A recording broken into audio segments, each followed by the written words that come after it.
Je savais pas quoi faire, moi je venais d'un bac ES, j'étais plutôt bon ou moyen partout. Je me suis lancé dans ce truc-là qui m'avait l'air à peu près dans la continuité sans vraiment savoir. Ça m'a pas plu et j'ai adoré en fait le challenge d'aller rencontrer des gens qui n'y connaissent rien à l'entrepreneuriat.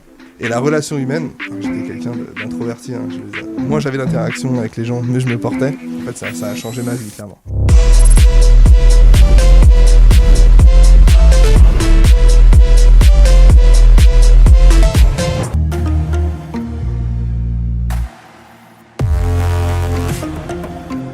Salut et bienvenue dans un nouvel épisode du podcast Les Guides des Chiffres. J'espère que vous allez bien. Aujourd'hui, j'accueille Jérémy Ranchy. Salut Jérémy. Salut. Comment vas-tu ? Bah super. Bon, écoute, je suis content de t'accueillir ici sur le podcast parce que je t'ai découvert via LinkedIn et des fois tu fais des posts où je me dis mais qui est ce garçon ? Tu vois ? Et je me suis dit, allez, ça mérite d'être écouté, d'en savoir un peu plus. Donc j'ai fouillé un peu ce que tu faisais et j'ai vu que toi t'es quand même pas mal branché sur l'expérience collab, l'expérience client. Tu m'as pas l'air trop vieux non plus. Et du coup, j'ai plus jeune que toi, j'ai été vérifié. Ouais. Et du coup, j'ai l'appréciation que tu as une vision de l'expertise comptable qui est très intéressante pour les générations qui nous écoutent, futures et celles à venir, mais aussi, excusez-moi du terme, des vieux biriscards qui méritent d'avoir un petit peu de retour d'expérience de gens qui ont évolué dans la filière avec une vision un peu novatrice, je trouve. Donc voilà pourquoi je t'accueille ici avec grand plaisir. Eh ben écoute, le plaisir à partager. Je serais ravi de partager mon expérience, ma vision des choses. C'est top. Ouais. Cool. Alors, Jérémy, bon, pourquoi tu as voulu devenir expert comptable ? Au hasard. Là, je suis rentré dans la comptabilité vraiment au hasard pour le coup. Ok. Je suis personne qui est issue du monde de la compta dans mon entourage. J'ai découvert la filière. Je me suis dit pourquoi pas partir dans cette filière-là. À l'époque, donc c'était l'ancienne version avec DPECF, DECF, ce qui est remplacé par le DCG aujourd'hui. Je savais pas quoi faire. Moi, je venais d'un bac ES. J'étais plutôt bon ou moyen partout. Je me suis lancé dans ce truc-là qui m'avait l'air à peu près dans la continuité sans vraiment savoir. Ça m'a pas plu. Ok. Voilà. Au bout de 6 mois, je voulais arrêter. J'avais rien compris. Honnêtement, maintenant, la comptabilité, c'était pas fait pour moi. Et mon père m'a dit Jérémy, t'as commencé.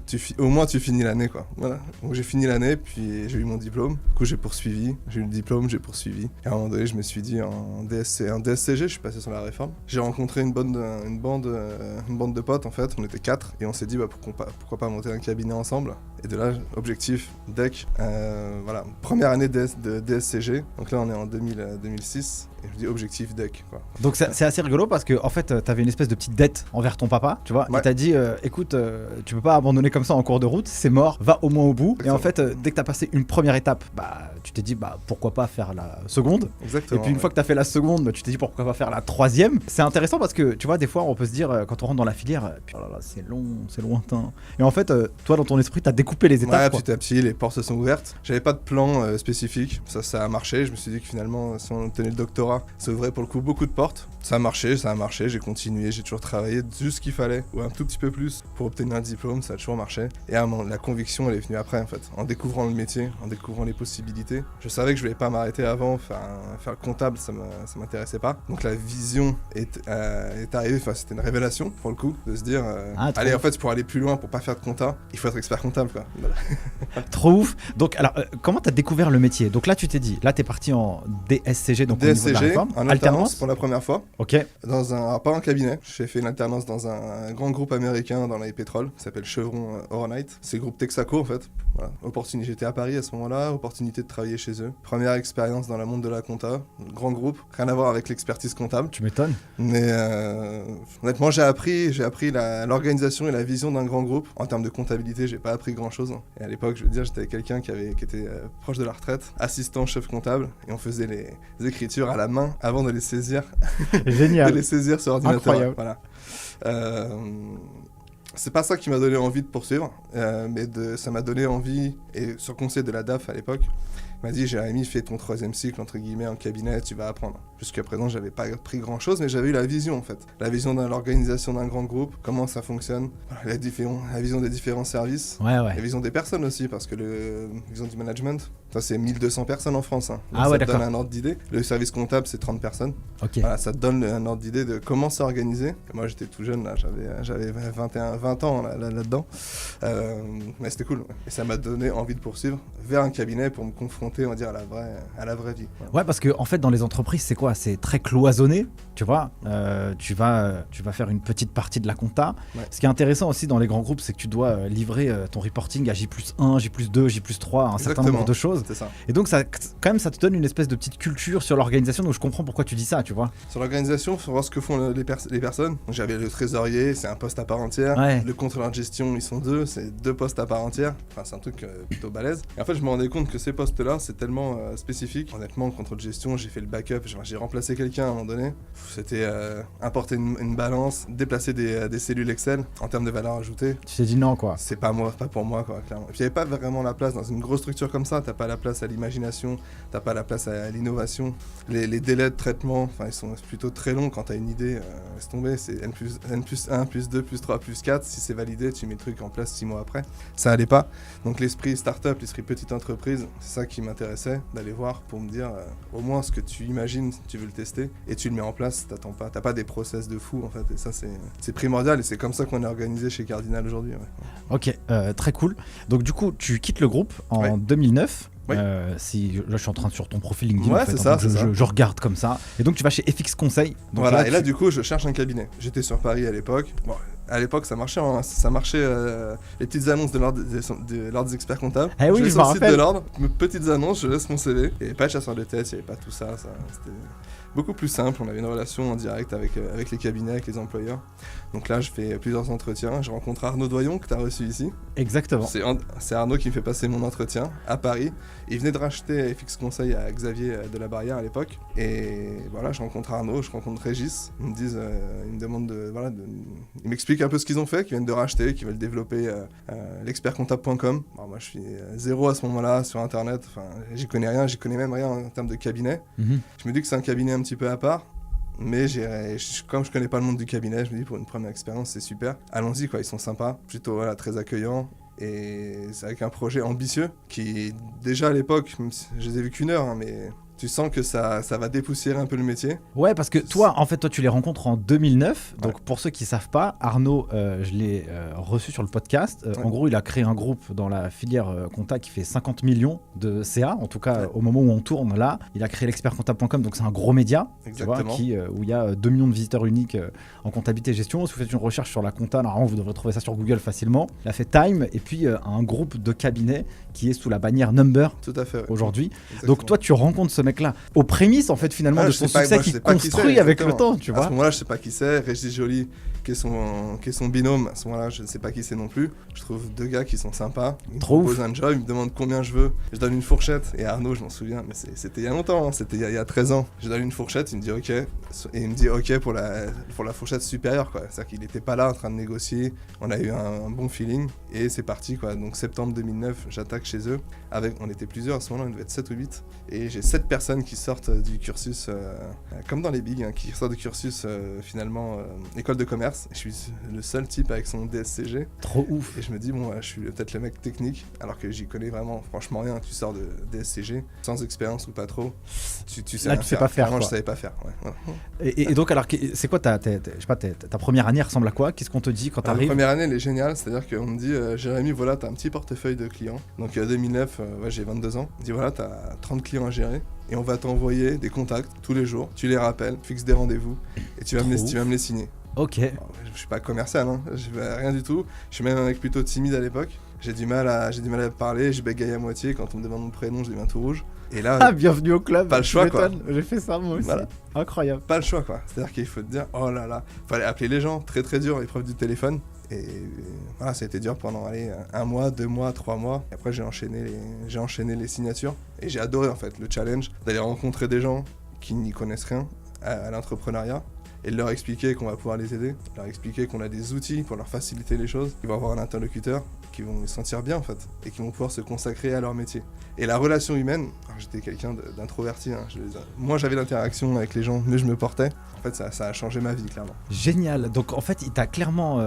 cette expérience... Tu vois, quand t'es avec des gens business qui ont vraiment envie de donner de la responsabilité, parce qu'en fait, c'est ça qui t'a donné entre les mains. Exactement. Il m'a donné les clés d'un camion. Il m'a dit, vas-y, conduis-le. J'ai réussi à tenir la route et aller loin. Et j'aurais pu très bien tomber dans le fossé. C'est clair. Voilà, tant pis. Voilà, c'était... Mais c'est marrant parce que ça t'a vraiment sorti de ta zone de confort. T'as pris confiance en toi. Exactement. Et donc après, du coup, t'avais ces 2 casquettes. Tu faisais de la prod, on est d'accord? Un petit On peu en a de pas prod, encore ouais. parlé. Et Ouais. après, t'avais ce côté un peu business où il fallait chercher les clients, quoi. Exactement, chercher les clients et en fait l'avantage c'est que tous les clients que tu signais rentraient dans ton portefeuille. Donc je constituais mon portefeuille qui était d'une trentaine de clients au départ, jusqu'à en avoir une centaine au bout d'un an quoi. Voilà. Donc, Et comment tu les gères du coup à ce moment-là? Ah ben à ce moment-là il y a l'ancêtre de Time qui est là pour nous aider, qui s'appelle Contaneo, je crois qu'il en a aussi parlé Arnaud, et qui nous rend bien service. Et on a l'équipe d'Épinal qui était, moi j'étais à Paris. Hop, avec des formations à Épinal qui étaient prévues, c'était bien organisé, hein. C'est bien foutu, donc toutes les semaines, 2-3 jours à Épinal, avec des gens pour le coup très techniques, qui venaient de la plupart de Oficom, la boîte qui avait été rachetée au début, et voilà, une belle équipe de gens techniques mais pas commerciaux, et puis une petite bande de jeunes qui sortaient d'études, dont je faisais partie, pour aller vendre des missions, et ce qu'il fallait c'était donner confiance en fait. On n'était pas là, les clients quand tu les rencontres, les prospects quand tu les vois, ils te demandent pas comment tu fais un bilan, ils te demandent pas comment passer une écriture comptable. Si tu leur donnes un conseil, tant mieux, t'as un gain immédiat, c'est ce qui fait aussi signer plus vite ta lettre d'émission, mais ce qu'ils veulent c'est quelqu'un en qui ils pensent pouvoir avoir confiance. Et je pense que j'inspirais, et j'inspire toujours cette confiance, de dire, je sais que si je demande quelque chose à Jérémy, voilà, il va tenir le truc, il va me répondre, il va aller au bout, et c'est ça que les gens ils cherchent. Trop ouf. Du coup, à ce moment-là, est-ce qu'avec tes potes de promo, est-ce que tu as quand même toujours cette idée en tête, du coup, d'avoir le deck, et est-ce que l'idée de monter un jour ton cabinet, elle est claire ou l'idée fait son chemin au fur et à mesure? Non, l'idée elle est très claire. Après, clairement, je savais pas. L'idée, quand on se dit on va monter un cabinet, enfin moi en tout cas, j'avais pas d'idée préconçue sur à quoi allait ressembler mon cabinet. Ouais. C'est-à-dire que je savais même pas ce que c'était un cabinet d'expertise comptable. À ce moment-là, j'imaginais un truc, mais je savais pas vraiment ce que c'était. Le fait de travailler avec FX Conseil ou l'expertcomptable.com, ça m'a montré une vision du cabinet avec une croissance de folie. Je pense qu'à l'époque, il y avait personne qui faisait aussi bien en termes de croissance organique, de croissance via Internet. Et là, je me suis dit, en fait, il y a une machine, ils nous ont appris à faire. Je me suis largement inspiré de ce qui avait été fait dans l'acquisition de prospects, parce que c'était super en fait. Voilà. L'idée elle était excellente. Je me souviens quand tu as interviewé Arnaud, il te disait on a fait des achats, puis après on a fait du AdWords pour de la publicité sur internet ou du référencement naturel. On a écrit plein d'articles. J'ai fait partie de ceux qui étaient à l'écriture et ensuite à la relecture éditoriale. Ah, tu vois, c'est hyper intéressant ce que tu dis parce que en fait, alors regarde, tu vois, il y a quand même pas mal de jeunes qui nous écoutent sur le podcast Les Guides des Chiffres. Ouais. Et donc, moi, je milite souvent pour cette culture business, tu vois, et cette culture assez générale que les collaborateurs doivent avoir. Et donc, en fait, c'est marrant parce que toi, on te dit, tiens, Coco, va vendre, tiens, fais de la prod, crée de la relation client, écris. Et donc, en fait, finalement, ça te fait gagner un temps de dingue parce que quand tu arrives et tu crées ton cabinet, tu as déjà plein d'outils, quoi. J'ai déjà plein d'outils. Mais après, l'outil qu'ils m'ont donné encore plus, je vais y venir après, c'est à Paris, je suis resté 1 an. Au bout d'1 an, ça performait bien, j'étais content. Et là, le groupe venait de racheter Paris il y a un peu plus d'1 an. Ambition de développer les villes, l'expertcomptable.com sur les villes. Et là, on me dit, Jérémy, je me souviens encore très bien, ce sont des moments marquants pour moi. Ce sont des personnes qui sont super inspirantes en fait. On dit, Jérémy, on ouvre deux villes, on ouvre Lille et on ouvre Lyon. Est-ce que ça te tente d'y aller quoi? Il y a rien. Et tu vas y aller, et tu vas aller nous faire ce que tu fais à Paris, tu vas faire la même chose, mais à Lille ou à Lyon, c'est toi qui choisis. Mais je me dis, c'est génial, enfin, c'est incroyable. Et comment tu le vis, toi, à ce moment-là? T'as peur? J'ai pas peur, non. T'es Honnêtement, content? j'ai peur. Honnêtement, je m'attends à rien. Je suis pas un gars qui suis surpris. Mais en général, je suis jamais surpris de rien. Je prends les choses. Tu vis ton instant présent. Ouais, alors je me projette beaucoup, mais je suis pas surpris. Ouais. C'est-à-dire qu'il se peut se passer, mais dans ma vie perso aussi. Hein. C'est-à-dire que je peux faire des super voyages. Je suis jamais surpris. J'apprécie, mais sans être surpris. Donc là, on me dit, ok, tu veux que j'aille développer Lille ou Lyon. Attends, je réfléchis ce soir. Et, ok, je connais pas, mais ce sera Lyon, quoi. Voilà. On me dit, ok, vas-y, on t'a pris des locaux et trouve un appart. Ça devait être au mois de juin. Et parce qu'en septembre, août, tu déménages et septembre, tu démarres, quoi. Ok, et donc tu fais quoi? T'arrives et qu'est-ce que tu fais? J'arrive et j'ai plus de clients. Parce que j'ai rendu mon portefeuille. Et il faut aller chercher du client. Et là, il y a une machine de guerre qui est quand même incroyable, qui est le site l'expertcomptable.com, qui génère ce qu'on appelle des leads, donc des contacts qualifiés tous les jours. Et donc, je téléphone à ces prospects, je me rends sur place, je les invite au cabinet, je fais des rendez-vous et je signe. Voilà. Et je signe des nouvelles missions, ça fait des nouveaux clients. Je m'intéresse à des clubs physiques, du réseau physique. Ouais. Et pour faire des contacts, parce que je connais personne. Donc chercher des avocats, chercher un banquier, chercher un assureur, chercher des personnes qui gravitent autour de l'environnement entrepreneurial et autour de l'expertise comptable pour aider les clients. Et voilà, c'est ça ma vie là, sur la première année de l'expertcomptable.com à Lyon. Voilà. Tu tisses ton réseau. Exactement. Voilà, et ça c'est vrai que c'est important d'avoir des contacts qualifiés parce que aussi on dit souvent que l'expert comptable c'est quoi? C'est un médecin généraliste. Exactement, c'est tout à fait ça. Ouais. Et donc on dit ok, bah moi je te diagnostique, mais parfois aller voir le cardiologue, bah, c'est peut-être plus intéressant que d'aller me voir moi parce que j'ai aussi ma propre limite et il y a d'autres spécialistes qui peuvent un peu plus te pousser vers le haut, quoi. Tout à fait. Et là ce que je dis à mes clients aujourd'hui, c'est que je leur dis que l'avantage de cette position-là, c'est qu'on a une connaissance généraliste. Tous les domaines, on peut parler de plein de choses. On peut parler de web, on peut parler d'assurance, on peut parler de recouvrement, de créance, on peut parler de plein de choses. D'investissement immobilier, on en fait beaucoup au cabinet. Mais moi, j'ai rien à vendre. C'est-à-dire que je vais donner le conseil et après, je peux guider un client, mais je vais pas lui vendre un Pinel, je vais pas lui vendre une assurance, je vais pas lui vendre mes prestations pour aller faire du recouvrement. Et donc, on a une espèce d'impartialité à ce niveau-là qui nous donne cette relation de confiance avec le client. Okay. J'ai juste à vendre moi mes honoraires pour ma comptabilité et mon conseil. Voilà. Derrière, sur tout ce qu'on va lui conseiller et où on n'est pas spécialiste, voilà, comme je dis, on n'a rien à vendre et donc j'ai pas intérêt et je reçois pas de commission, je ne suis pas commissionné de rien. Donc je suis le plus neutre possible et mon intérêt, c'est l'intérêt du client. Très clair. Avant de passer sur Cardinal, qui est ton cabinet, oui. Comme on a un temps, je suis frustré, mais peut-être qu'on fera une V2 de cet épisode un de ces jours. C'est juste qu'on doit le faire. On a un timing short.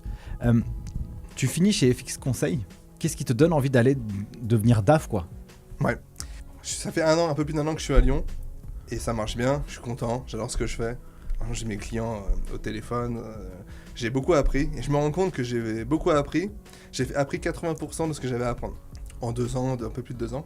Et que finalement, les 20% qui restent, ils vont mettre beaucoup de temps à les s'acquérir. Donc j'ai tout un intérêt à partir. À ce moment-là, j'ai un bagage technique qui est trop limité. C'est-à-dire que je vais quasiment pas de compta.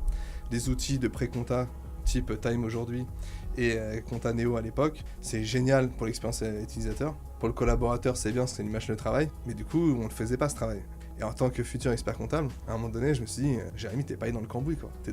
T'as pas mis les mains dans le cambouis. Tu fais un job qui te plaît, tu gagnes bien ta vie, parce que je suis parti avec mon salaire parisien. Ils sont généreux, il n'y a aucun problème avec ça. J'étais très bien payé. Et je me suis dit, mais en fait, si je continue, après, je suis dans une prison dorée, quoi. C'est clair. Je ne peux plus sortir, parce que personne ne voudra moi avec mon salaire. J'aurais gagné je serais diplômé peut-être d'expertise comptable et je ne saurais même pas faire une saisie de TVA, quoi. Ouais, je vois. Faire une déclaration de TVA. Sors de là, quoi. Jérémy, sors de là, parce que tu es en train de t'enfermer. Il faut que tu te mettes un peu la tête sous l'eau, va souffrir un petit peu ailleurs, que ce soit au niveau financier ou au niveau technique. Donc pars. Et à ce moment-là, je dis à Arnaud et à Régis à l'époque, Régis qui était mon manager direct, je dis, faut que j'y vais. Je suis désolé, ça me plaît.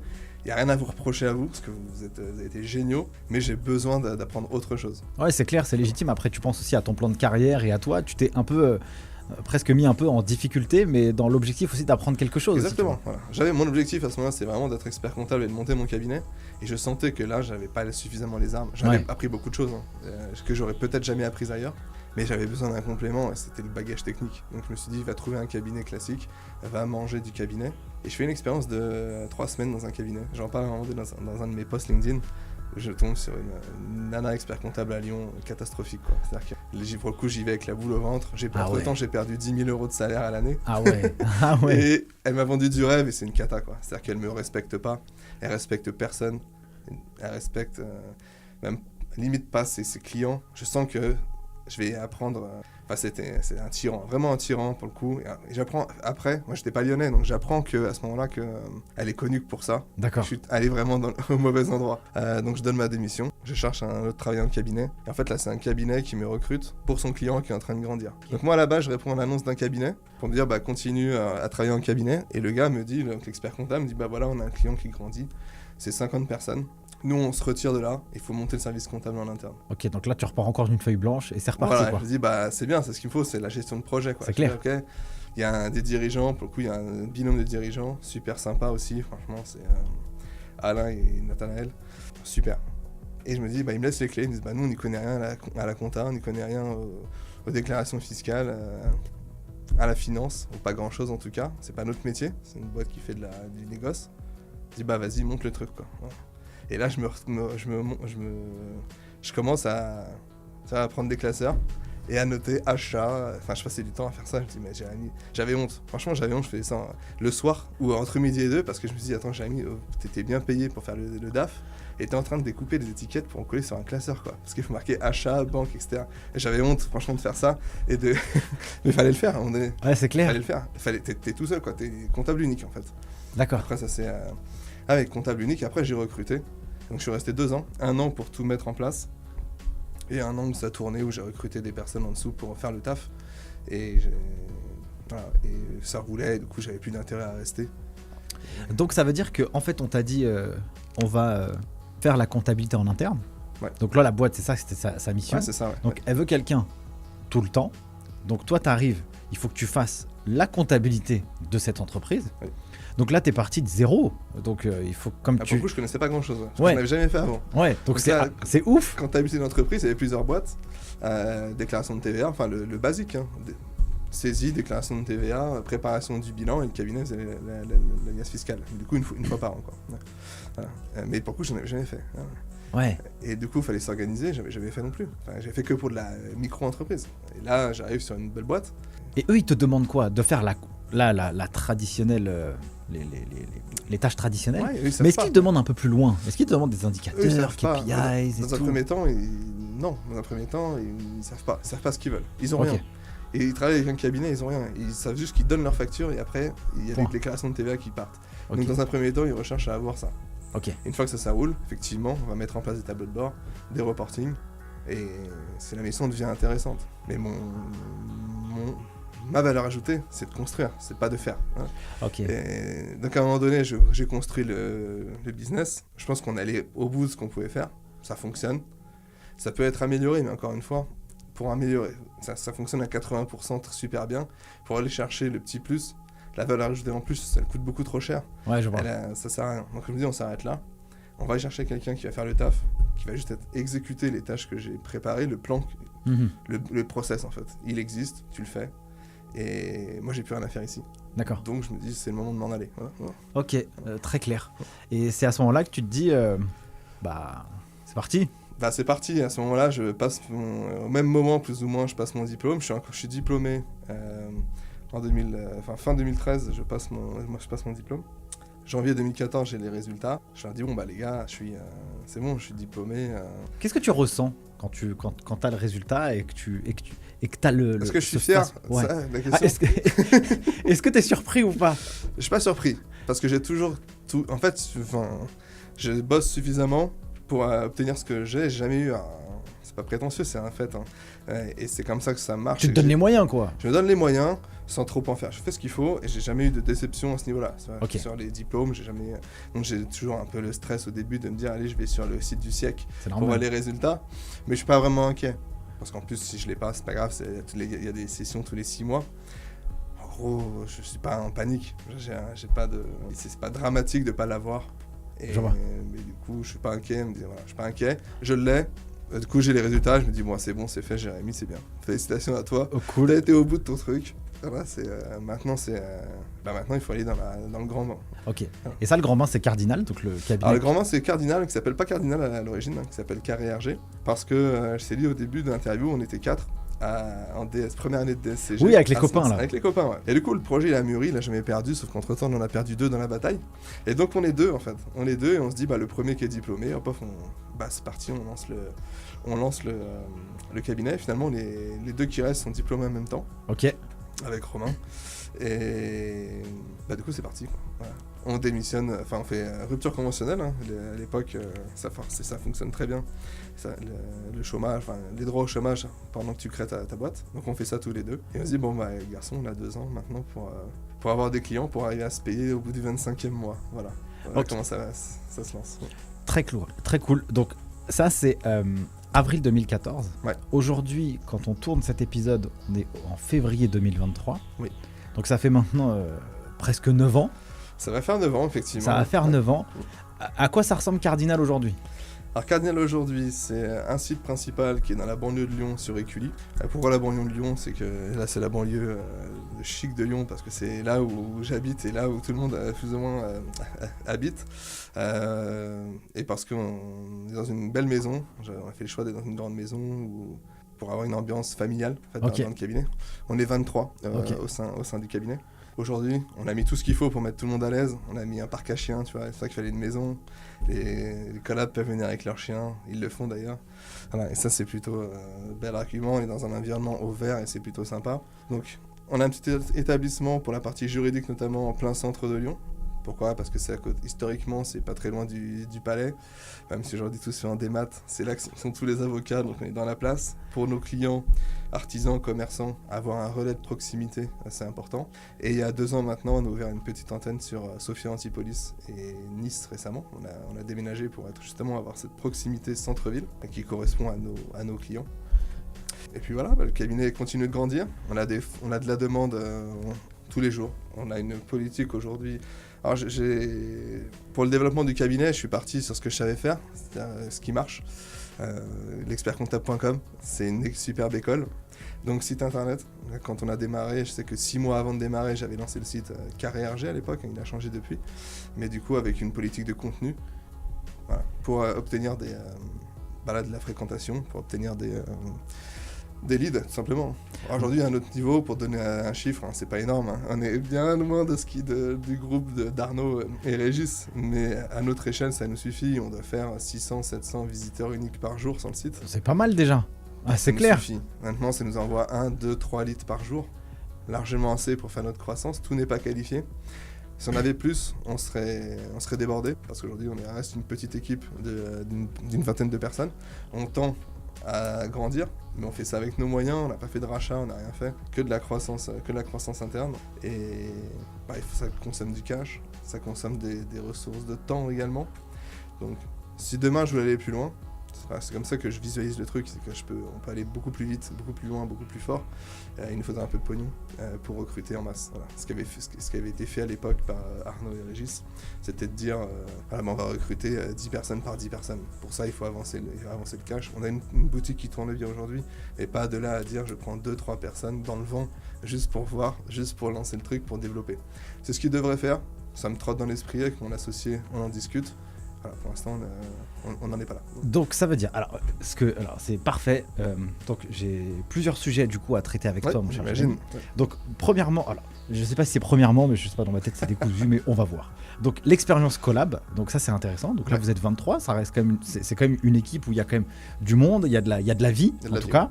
Expérience client, j'aimerais bien qu'on traite un peu ça. Ouais. Donc quand tu t'es lancé, et quand vous êtes lancé donc avec Romain, c'est ça? Romain, mon premier associé, donc, qui est parti en 2017. Ouais. Ok, ça marche. Voilà. Donc là maintenant, avec Maxime, okay. Qui est là depuis 2018. Voilà. Ok, d'accord.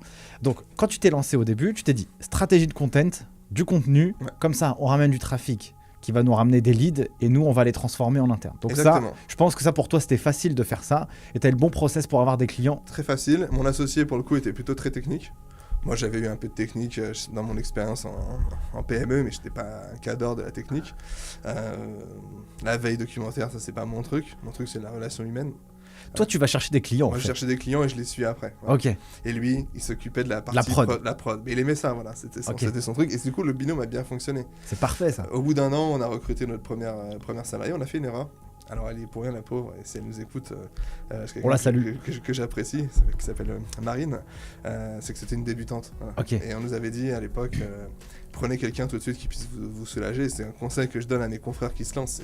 On me l'a donné ce conseil, je ne l'ai pas suivi, et je me rends compte après que c'était plutôt un bon conseil, c'est de dire paye quelqu'un peut-être un peu plus, mais quelqu'un qui ait de l'expérience, qui puisse te soulager pour que toi tu aies les mains libres. Pas quelqu'un que tu dois former, derrière qui tu dois être, et après qui tu dois rattraper les erreurs, t'excuser auprès des clients. C'est-à-dire tu commences, t'es pas là en train de... Ouais, c'est chaud, quoi. En fait, tu commences, tu fais de la surqualité normalement. C'est-à-dire que t'es pas très cher, hein, tu fais un peu une stratégie de pénétration de marché par le prix. Tu vas en faire plus que les autres parce que t'as pas beaucoup de clients, puis ils ont accès à 2 experts comptables dans le cabinet. Pour le client, c'est royal. Voilà, donc ça, c'est le début. Et au bout d'1 an, donc une personne, et puis après, petit à petit, voilà, ça grandit, quoi. Les clients amènent les clients, la notoriété également. Donc ça veut dire que au fur et à mesure des plans de recrutement que vous faites, Oui. donc comment ça marche? Ça veut dire que là tu donnes l'exemple de tout à l'heure, bon, on en prend 10 d'un coup, et puis on y va, et puis bah, peut-être qu'on va pas réussir à staffer tout le monde à 100%, mais en tout cas ça nous permet de assurer ou d'encaisser la croissance si elle arrive. Au moins on a des gens pour le faire. Oui. Vous, eh bien c'est step by step. Donc c'est quoi un peu la philosophie, ou ça a été quoi la philosophie? Alors aujourd'hui, on est en recherche permanente de personnes. On a l'organisation aujourd'hui, elle est simple. Hein. On a ce qu'on appelle nous des chargés de mission. Ce sont des personnes qui sont en contact direct avec les clients, qui font de la révision de compta et qui sont là pour amener le conseil et répondre à 80% des questions des clients. Donc c'est des profils, on va dire, avec une ouverture d'esprit importante, un sens de la relation client aussi important, un peu ce que j'étais quand j'avais 21 ou 22 ans. J'essaie de retrouver des gens comme moi, mais je retrouve des différents qui sont aussi tout aussi bien. Et ça, c'est plutôt cool. Donc ça, ceux-là, pour ce profil-là, on est en recherche permanente. Donc tu vois, j'ai publié une annonce il n'y a pas longtemps, parce qu'on recherche, on recherche des gens qui ont une personnalité. Voilà. On peut les former, ces gens-là. On a besoin qu'ils aient l'habitude de gérer une relation client. Donc on cherche pas, pour le coup, on cherche pas des geeks des chiffres. Voilà. Tu vois, on cherche pas un mec qui soit derrière son PC. On cherche un gars qui a envie, ou une fille qui a envie de communiquer et qui a à cœur de rendre service. Voilà. Donc la notion de bienveillance, la notion de gestion de la relation client, elle est primordiale pour ce poste-là. Il faut des gens qui aiment ça. C'est pas le cas de tous nos comptables qui sortent des CG, des SCG, quoi. Voilà, bah, on imagine. Donc alors c'est très intéressant ce que tu dis. Ça veut dire que quelles sont les compétences qu'une personne doit avoir, même je sais pas moi, même l'attitude qu'elle doit avoir pour évoluer en cabinet. Je pense qu'il y a plusieurs typologies de profils. T'as celui qui va faire de la prod. Toi, je vais te donner les deux profils qu'on recherche. Vas-y, balance. Allez, trois, je vais te dire trois. C'est mes trois niveaux hiérarchiques aujourd'hui. C'est mon chargé de mission qui a de l'empathie, qui sait gérer une relation client, qui comprend, qui sait s'organiser, qui va gérer des personnes plus techniques, qui sont nos comptables, nos collaborateurs comptables, qui eux n'ont pas forcément de relation client, qui sont en mode machine de prod. Moi, je vais voir le cabinet d'expertise comptable comme une usine à produire de la comptabilité et du conseil. Quand tu vas acheter une voiture, aujourd'hui, tu rencontres pas l'ouvrier qui a serré les boulons, quoi. Bien sûr. Ouais, mais en cabinet, c'est ça. Ouais. En cabinet, ton client, il est en relation avec le mec qui a saisi, quoi. Et potentiellement, il va avoir droit à un chef d'émission de temps en temps, et l'expert comptable, elle est une fois par an, mais il va plutôt lui parler des honoraires. C'est un peu ça, tu vois. Et ça, c'est dommage parce que, c'est-à-dire que la relation du quotidien, elle est avec un mec qui est un ouvrier de la comptabilité. Et ce gars-là, s'il est bon en termes de relations, en termes de conseils, c'est tant mieux, mais dans ce cas-là, il n'est pas à sa place à faire l'ouvrier de la comptabilité. Donc à se faire de la ligne des saisies, il est pas à sa place, il peut faire mieux. Donc j'ai ma ligne, on va dire, de prod, d'ouvrier de la comptabilité. Au-dessus d'eux, j'ai mes chargés de mission qui ont une vision beaucoup plus large, une vision plus transversale. C'est-à-dire que quand on leur dit on va déménager la boîte, ils disent pas ok, c'est bon, on va te vendre un bout de formalité juridique. On va dire attends, il y a une CFE, il y a un machin, comment tu finances, on fait quoi? Est-ce qu'on transfère le siège social?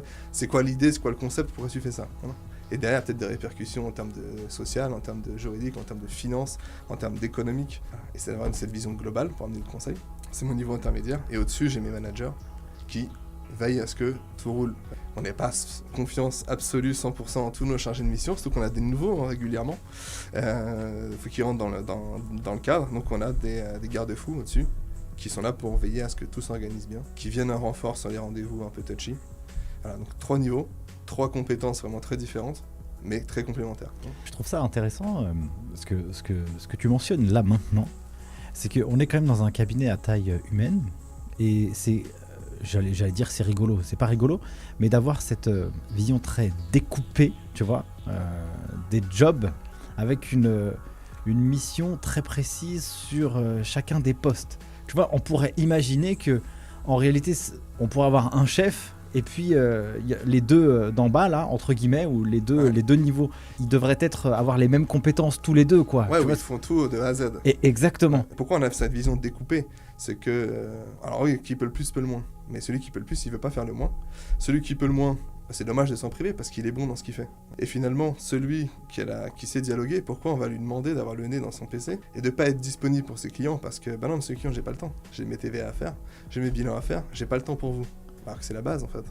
Et donc en fait on parlait de l'intérêt, l'expérience collaborateur et client. En fait il y a un intérêt commun que chacun soit à sa place. Voilà. C'est-à-dire que celui qui sait discuter, celui qui sait gérer une demande et la traiter, il soit disponible pour que le client ait une belle expérience, sans qu'il ait en plus de ça à s'occuper de construire sa comptabilité, quoi. Alors il y a des outils où elle se construit plus ou moins toute seule. Mais si on a des gens à la technique qui s'occupent de ça, ben c'est encore mieux, quoi. Très clair. Du coup, comment tu imagines un peu le futur où la production comptable, on en parle tout le temps, elle s'amoindrit avec le temps et elle s'automatise un petit peu, ouais. Elle s'automatise un petit peu, tu as raison, un petit peu.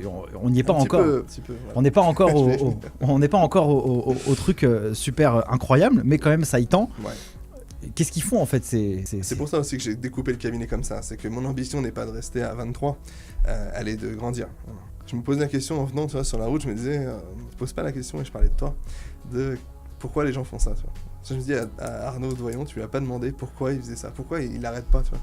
Parce que c'est bon, il a fait son truc, il a prouvé, peut-être à lui-même, il a mis, voilà, ses arrières sont assurées, son groupe il vaut plusieurs millions, il pourrait s'arrêter. Je revends tout les gars, ciao, et ça c'est quoi l'objectif de l'homme derrière, ça c'est important.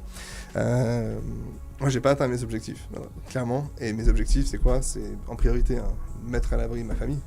Et pour ça, je veux livrer. On a un monde compliqué qui s'annonce. Et donc, si je fais le travail, je profite du temps que j'ai aujourd'hui dans un monde qui va à peu près pour pouvoir assurer les arrières. Et là, les arrières, aujourd'hui, ça passe par, on va dire, la culture et par l'argent, clairement. Donc, il faut donner les moyens, en tout cas, c'est ma vision, à mes enfants de réfléchir par eux-mêmes, d'être cultivés.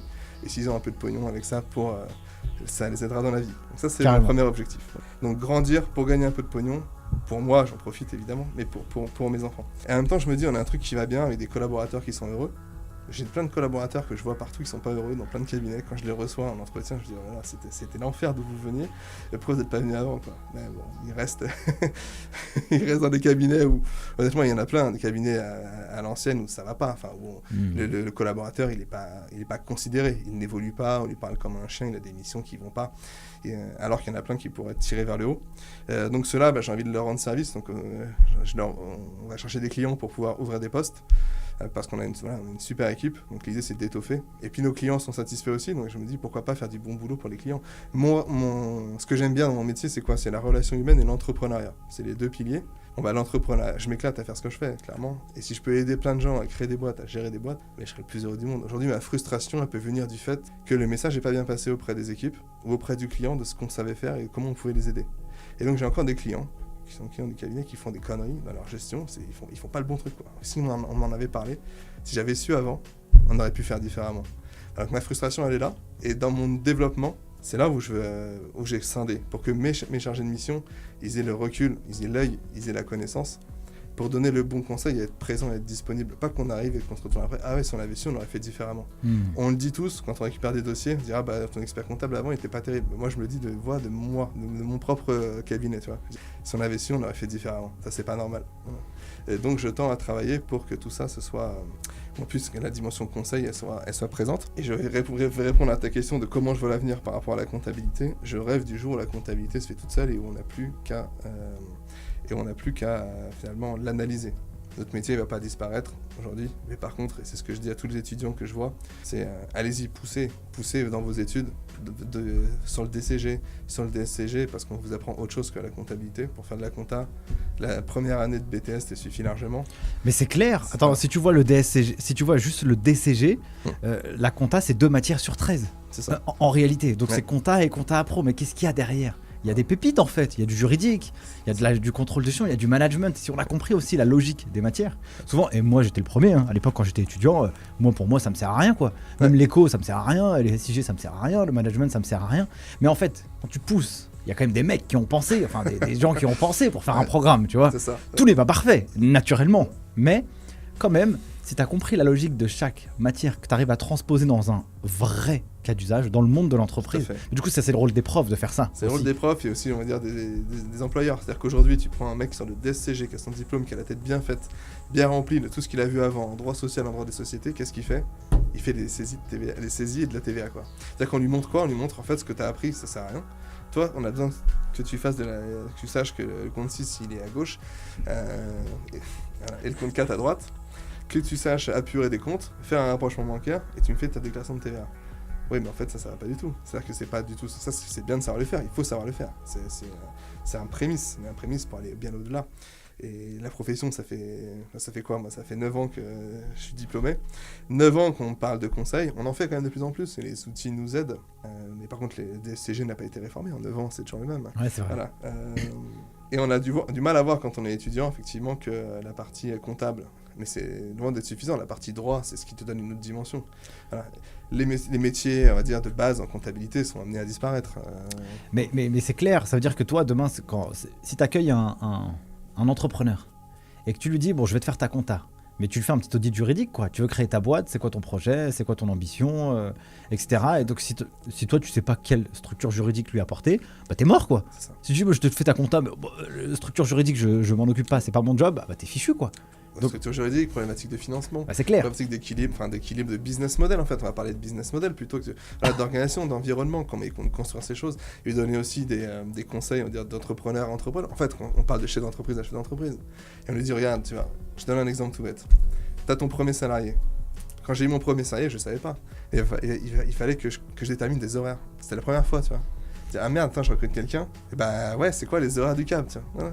Quand t'es 2 experts comptables à ton compte, t'as pas d'horaire. Ouais, c'est clair. Et là, tu te dis, bon, il y a une personne qui arrive, qu'est-ce qu'on va bien pouvoir lui dire comme horaire? 35 heures, 39 heures, 4 jours. C'était pas la mode à l'époque. 5 jours, bon, bah on a dit 4 jours et demi, tu vois. Aujourd'hui, on travaille on fait 9h-18h du lundi au jeudi, et 9h-13h le vendredi, même un peu de fiscal, je cherche un peu de pub. Et j'ai expliqué dans un post LinkedIn pourquoi on passerait pas à la semaine de 4 jours. On y réfléchit quand même, mais ça c'est un truc, bah, quand tu es d'entrepreneur à entrepreneur, que le gars te dit je vais recruter quelqu'un, okay, un comptable de base il va te dire ok, bah, on va vous faire les fiches de paye et puis je vous mets en relation avec la paye. Ouais, mais en fait il y a autre chose derrière. Carrément. C'est pas que ça. Voilà. Jérémy, c'est quoi un peu ton process de recrutement? Comment tu recrutes, comment tu sondes les gens?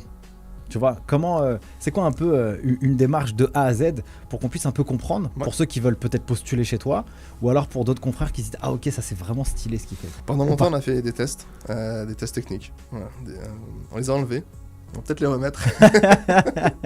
Des tests tout bêtes, et tu vois les tests techniques c'était une page, hein. C'est juste passer mon écriture, juste pour voir en fait la façon dont la personne s'exprime également. Toi je donnais un grand livre, c'est tout bête, hein, un grand livre fournisseur. Et je disais, bah, envoyez un mail au client, ou écrivez au client pour lui demander les éléments manquants, ou les anomalies que vous trouvez dans ce compte-là. Il manque des factures, il y a peut-être des règlements sans facture, genre de trucs. Ou des factures impayées, machin. Et des tests de français. C'est-à-dire que j'ai un test qui est de dire, résumez-moi en 10 lignes le dernier film ou dernier livre que vous avez vu ou lu, quoi. Parce qu'en fait, on a un métier de communicant. Ouais. Communiquer par téléphone, c'est très bien. Être à l'aise en rendez-vous, c'est super. Ça, je vais le voir, en fait, j'assiste à tous les entretiens. Donc, on va dire la capacité de la personne à s'adapter à son interlocuteur, à me donner confiance en elle, en visu, je vais arriver à le sonder. Par contre, si derrière, elle m'écrit des torchons, c'est pas écrire des fautes de syntaxe, des fautes d'orthographe. Bon, les générations...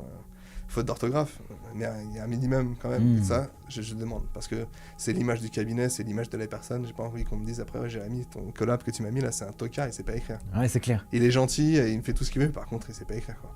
Alors, quelle image il donne de lui, ça m'embête. Et quelle image on donne du cabinet, ça m'embête aussi. Et on peut faire des erreurs, c'est pas un problème, mais comme je dis, il y a un minimum. Donc j'ai besoin d'évaluer ce minimum-là, de savoir s'exprimer à l'oral. Donc je fais tous les entretiens. Pas tout seul, mais je les fais tous. Et également compte rendu par mail en fin de rendez-vous. Ça permet de savoir si la personne elle est motivée, ce qu'elle a compris, ce qu'elle a retenu, qui la motive. Voilà, j'ai déjà dit, mais c'est ça. Et surtout comment elle s'exprime. Et comment elle s'exprime face à moi, où elle a le temps, on va dire, de prendre le temps de s'exprimer bien, de rédiger son mail le soir. En rentrant chez elle, quand elle sera face à son dossier avec un client, elle aura moins de temps. Voilà. Donc si c'est pas parfait, ça me convient pas. Ouais. Je trouve ça assez vertueux parce que j'aime beaucoup la pédagogie et je trouve que quand tu vas vulgariser un sujet ou structurer ta pensée sur quelque chose que tu as découvert, donc je trouve ça bien que tu fasses cette idée du film ou du livre parce que si tu arrives à le retranscrire en quelques lignes, eh bien tu as cette démarche pédagogique. Demain un client il t'appelle ou il te demande une question sur la TVA, pourquoi 5,5 et pas 10, j'en ai aucune idée. Et ben au moins si tu arrives à lui faire comprendre par les mots, à l'écrit, c'est top. Parce qu'en même temps tu peux pas avoir le téléphone qui sonne toute la journée et puis pouvoir avoir un standard où tu réponds direct en live aux personnes. C'est bien d'avoir aussi cette démarche asynchrone où tu peux répondre à des moments tout à fait, précis. Ok, très clair. Ça c'est la partie entretien. C'est la partie entretien, oui. Qu'est-ce qui se passe quand ils arrivent chez toi, chez vous? Et ben il se passe un truc super. Ah, raconte. C'est qu'ils ont un parrain ou une marraine. Ok. Ils ont un livret d'accueil. Ah, le truc il est un peu balèze, il fait 60 pages. Ah ouais. Voilà. En fait, il y a une vingtaine de pages à lire chez eux avant d'arriver. Ça, je t'en ai pas parlé, mais j'ai bossé chez Leroy Merlin. Ok. C'est pas job d'été, mais job d'alternance. Je travaillais 16 heures par semaine chez Leroy Merlin pendant que je faisais mon DECF le dimanche et en semaine de demi-journée. Les groupes Muliez, et tu vois, ça, esprit grande entreprise. Ah ouais. Et ben franchement, c'est cadré. C'est-à-dire que tu arrives chez Leroy Merlin, j'étais au rayon peinture, solvant, j'y connaissais que dalle, hein, j'avais 19 ans. Et puis eux, ils sont chauds quand même. C'est-à-dire Hein, que j'arrive, on m'a remis un carnet. Ok. Et on m'a dit, bah voilà, Jérémy, ça fait 150 pages le truc. Avant que tu démarres, il faut que tu connaisses. Qu'est-ce que c'est un additif? Qu'est-ce que c'est une phase? Enfin, sur le truc. J'y connaissais rien, j'ai appris. Bon bah là, on fait quelque chose un peu dans le même style, beaucoup plus light, hein, mais pour expliquer, avant que la personne arrive, l'organisation du cabinet, l'organigramme, la tête de tout le monde, les rôles de chacun, ce qu'on attend, donc des fiches de poste qui sont intégrées, les outils avec lesquels on travaille, on les explique, on les décline. Donc ça, c'est un truc à lire pour dire, bah voilà, la messagerie, c'est Outlook. Bon, ça paraissait a priori basique, mais peut-être pas pour tout le monde. Comment tu veux poser un congé, bah c'est comme ça. Comment tu veux... L'autre logiciel comptable, bah, c'est celui-ci. Comment ça marche, tel logiciel, ça sert à ci, ça sert à ça. Les horaires du cabinet, comment on interagit avec les clients, etc. Les outils, Teams, etc. Donc une présentation de l'organisation du cabinet pour que la personne elle arrive déjà, si on lui dit ah tu sais ce que tu connais Camille, ah je connais pas, bah si tu sais déjà en fait. Voilà, je vais te parler d'un truc que tu as déjà vu. Et en plus ça te fait, si tu sais pas trop, bah ça te fait un rappel. Ah oui c'est vrai, on me l'avait expliqué ici. Donc une première partie, donc un tiers à lire chez soi. Et ensuite on a prévu des formations en interne avec des référents. Et donc la personne elle sait qu'elle a un module de formation qui va s'appeler, j'en sais rien, importer mes relevés bancaires dans notre logiciel. Elle sait qu'elle a 4 personnes possibles et elle va choisir, pendant qu'elle est là, elle prend le temps sur ses 2 premières semaines de dire bah ok je vais voir un tel, est-ce que tu peux me former à la TVA? Hop, et lui la personne en face elle sait ce qu'elle a à lui montrer. Et elle note sur son cahier, tu vois, ça fait un carnet de notes un petit peu. Plutôt que de prendre des notes sur des feuilles blanches, sur un carnet, etc. Tu sais plus où t'as écrit, etc. Là t'as un suivi complet. T'as l'entretien parrain, enfin ou marraine de première semaine qui est validé. Est-ce que tes temps sont faits? Ensuite, au bout de 2 semaines, tu vois ton manager. Au bout d'1 mois, tu vois l'associé. Et tu dois avoir coché tout ton module. Tous tes modules de formation doivent être faits. Donc, prise en main complète. T'as un référent qui est à ton même niveau, c'est génial. Et moi, je sais où c'est. Tu vois. Je sais la personne, elle en est. Je sais où est-ce qu'elle a vu. Je sais que saisir en devise, elle sait le faire.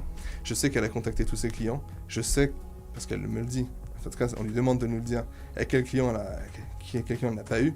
Quel client elle a mal senti, tu vois. Tu sais quand un client ça va pas, tu vois.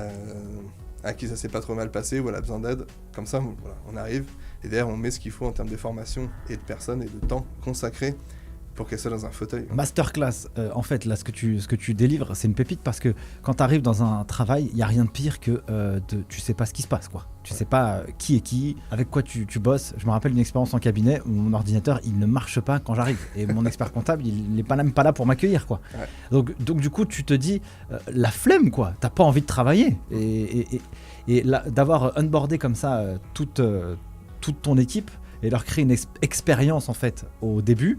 Donc ça montre aussi le sérieux du cabinet, ça montre que tu sais ce que tu fais, tu sais où est-ce que tu vas, tu structures la personne, et puis elle a ses petites to-do, hein, ses petites tâches à réaliser au fur et à mesure. Et donc, c'est très ludique en fait. Hein. De ouf, c'est trop bien. Un truc, c'est fait 60 pages, mais c'est plutôt très aéré avec des dessins, des coches. Ouais. Là, t'as des cases à cocher, c'est comme un petit, voilà, c'est comme un jeu en fait, comme un carnet de vacances en fait. Faut se dire, mais en fait, c'est génial. Quoi. Trop et bien. nous, on sait où ils en sont. Le parrain, la marraine, ça permet aussi d'avoir un référent, d'avoir une personne qui te connaît un petit peu mieux quand t'arrives, qui va manger avec toi, qui va te dire, attends, tu vas à la boulangerie, t'as ramené ta gamelle, machin. Et au moins, tu te sens pris en main. T'as une personne que tu connais super bien. Tu rentres pas chez toi le soir en disant, oh là, c'est quoi? Je connais pas comment je vais faire demain, je sais pas quel est mon programme de demain, c'est un peu un stress. Donc, non, ça, c'est prévu. Ouais. Ok, donc ça, c'est la partie de l'histoire. Et qu'est-ce que vous prévoyez, parce qu'il faut fidéliser aussi les collabs. Ouais. C'est quoi les hacks que vous avez mis en place pour justement essayer de garder les collaborateurs le plus longtemps possible? Ouais. Alors, je tiens à dire qu'en 9 ans, tu vois, on n'a jamais eu une démission subie. Okay. J'ai jamais perdu un seul collaborateur parce que je l'avais pas décidé. J'en ai poussé à la démission parce que ça n'allait pas. On a fait des ruptures conventionnelles parce que c'était on va dire un échange des bons procédés. On a fait de l'emploi de jeunes, on a fait de l'emploi senior. On en parle beaucoup avec les retraites aujourd'hui. On a eu 2 seniors. Ça n'a pas fonctionné. On pourra en discuter dans une V2 si tu veux. Pourquoi ça marche pas? Pour nous, ça n'a pas marché en tout cas. Quelle leçon je tire de l'emploi senior? Concrètement, qu'est-ce qui marche, hein? C'est comprendre ce que la personne elle veut. Tout le monde ne veut pas la même chose au sein du cabinet. T'en as qui veulent pas de relation client, t'en as qui veulent pas trop de saisie, qui veulent pas de TVA, qui veulent pas de technique. Il y en a qui veulent faire du commercial. Tout est ouvert en fait. Sur le poste en lui-même, à chaque fois, on dit aux personnes, tu auras le poste que tu te seras créé. Je te mets pas dans une case, moi. Si t'es bon, va faire autre chose. T'es pas bon à faire ça, vas-y, arrête, va faire autre chose parce que tu me rends un service et puis on recrutera quelqu'un pour faire ce que tu sais pas faire et ce que t'as pas envie de faire. Ça, c'est la première chose. C'est l'intérêt qu'ont les personnes à venir au cabinet pour apprendre. Je les pousse à apprendre, en fait. Je les pousse à être meilleurs qu'eux-mêmes hier et à faire d'autres choses et à avoir une vision moins intriquée. On a des personnes qui viennent de plein d'univers différents. Et l'ascenseur social, moi je suis ici, l'ascenseur social il a bien marché pour moi, mais mon père était ouvrier, ma mère était employée à la Sécu. Enfin, ils ont pas fait spécialement d'études. Par contre, ils m'ont poussé à faire des études et c'est pour ça que j'en suis là aujourd'hui. Et ça, j'ai envie de le reproduire parce qu'on a des têtes bien faites. Donc la considération de la personne, de ses objectifs personnels, pour arriver à la faire naviguer au sein du cabinet, et la faire progresser en fonction de ce qu'elle a besoin, pas des besoins que moi j'imagine qu'elle a. Ça, c'est important. La rémunération, voilà. Et avantage, quand je dis avantage, c'est un management plutôt à la cool. Il n'y a pas de problématique à poser des congés, une responsabilisation en fait. Tu veux prendre un congé, moi je m'en fiche, pose ton jour de congé, tant que le travail est fait. La pression elle vient jamais de moi, la pression elle vient du client et des obligations légales. Tant que le client est content et que les obligations légales sont faites, le reste je m'en fiche un peu. Mise en place du télétravail, on travaille sur 4 jours et demi, le vendredi il n'y a personne au bureau parce que la demi-journée elle est travailler chez soi. Et on va pas vérifier, tu vois. Enfin, tant que j'entends pas que ça queen de la part des clients, j'ai pas de problème, on fait confiance. Le parc à chiens, c'est débile, mais on est dans un environnement qui est plutôt cool, dans une grosse maison, avec un grand parc, il y a le parking, on peut... chacun s'organise comme il veut. Et ça ils nous le rendent bien. Hein. Mais il y a des gens avec qui ça va pas. Il y a des gens qui n'ont pas compris ça. Qui n'ont pas compris qu'il fallait quand même s'investir un minimum. Pas forcément en temps, mais s'investir pour eux. Parce que nous, on est là pour donner les moyens aux gens de grandir. Je te donne du matos, je te donne une formation, je te donne un mec pour t'accompagner, qui s'appelle ton manager. Je te donne des clients pour pouvoir t'exercer. Avec tout ça, fais quelque chose. Quoi. Voilà. Voilà, fais quelque chose. T'as tous les moyens pour réussir et te sortir de là où t'étais pour être et de l'ambition. Quoi. Voilà. Bon, il y en a qui comprennent pas et du coup ça marche pas. Voilà. Mais en tout cas, ceux qui y trouvent leur compte, ils ont de quoi progresser chez vous en fait. Ouais. Et j'y tiens. Et on fait des entretiens régulièrement pour que ça progresse, pour demander ok, c'est quoi la prochaine étape pour toi, qu'est-ce que tu veux faire, est-ce que tu veux être manager ou pas, non je le sens pas trop, je préfère être référent technique dans un premier temps, c'est-à-dire que j'aide mais j'ai pas les responsabilités. Ok, on s'adapte à toi, on va toujours s'adapter à toi et après on va combler les trous par du recrutement, par d'autres personnes qui étaient peut-être un peu plus en dessous qu'on va faire monter. Il n'y a pas un poste qui s'ouvre au cabinet sans qu'il n'y ait pas une volonté de faire de la promotion interne. Et si jamais on ne trouve pas en interne, on fera en externe. Génial. Voilà. Génial mon cher Jérémy. Écoute, on arrive déjà à la fin de cet épisode. Ouais, j'ai quand même une dernière question à te poser, tu vois. Est-ce que tu aurais un conseil que tu as donné nulle part ou quelque chose qui t'a profondément marqué, changé, fait évoluer, que tu pourrais partager à nos auditeurs qui nous écoutent sur le podcast? Ouais, j'ai un conseil qui est basique, mais auquel on pense pas forcément et auquel on réfléchit pas soi-même. Et ça, c'est un conseil que je donne à tout le monde, mes clients, mes collaborateurs. Toi, je peux te le donner, je me l'applique à moi également, c'est de se dire, en fait, bien savoir ce qu'on veut et déterminer ses objectifs personnels, c'est super important. C'est quoi ton but dans la vie, tu vois? Pourquoi tu fais ce que tu fais? Pourquoi tu fais ça? C'est quoi l'étape d'après? À quel moment tu vas t'arrêter parce que tu auras atteint ton objectif? Ou peut-être que ton objectif, c'est comme l'histoire du voyage, tu vois, c'est pas la destination qui compte, c'est le voyage en lui-même pour arriver à vivre le moment présent. Peut-être que moi, l'idée, c'est pas d'avoir 100 bonhommes à la fin. Je m'en fiche, c'est d'amener plein de gens avec moi et qu'au quotidien, on s'amuse. Et ça, quand tu regardes les entrepreneurs, les jeunes ou les moins jeunes, peu importe, ou même des collaborateurs, quand on leur demande pourquoi ils font ce qu'ils font, à part il faut travailler parce qu'il faut travailler, parce que pour gagner de l'argent, tu vois, c'est pas une vraie réponse. C'est-à-dire que l'argent est un moyen de faire des trucs. C'est quoi ton objectif? Est-ce que c'est d'acheter une maison? C'est mettre à l'abri ta famille? Est-ce que c'est acheter une voiture à ton père? Parce que ton père n'avait jamais eu les moyens de s'acheter une Ford Mustang, j'en sais rien, tu vois. Est-ce que tu veux arrêter de bosser à 50 ans ou à 40? Est-ce que tu veux faire un tour du monde et dire dans 2 ans, en fait, j'arrête tout, je plaque tout, je vais faire un tour du monde et j'aurai assez de pognon pour bien vivre et puis je reprendrai après le reste. Voilà. Et en fait, avoir cette vision, qu'est-ce qui te motive toi intrinsèquement? Pas juste dire je me lève et puis il faut bosser et je vais progresser et gagner plus d'argent encore. À un moment donné, dépense-le ton pognon, investis-le, et si tu veux le faire, tu vas le faire dans quoi? Voilà. Et ça te donnera la dimension, les ordres de grandeur, c'est très important, de dire, ok, pour réaliser mon rêve, de quoi j'ai besoin? Du temps, et du pognon. Bah, combien des deux, voilà. Très, très, très vertueux. Merci beaucoup pour cette pépite que tu nous as partagée. Si on veut te retrouver, LinkedIn. Ouais, LinkedIn, parfait. Ok, bah écoute, on va te mettre ton nom, ton prénom, ton profil directement en barre d'infos de cet épisode, aussi sur ton cabinet Cardinal. Donc Jérémy Ranchy, en tout cas, merci beaucoup d'avoir participé à cet épisode. Franchement, c'est un vrai plaisir pour moi. C'était trop cool. J'espère que vous aussi qui avez écouté, vous avez kiffé. Donc on se dit à bientôt, mon cher Jérémy. À très vite. Allez, merci. Merci à toi. Ciao. Ciao.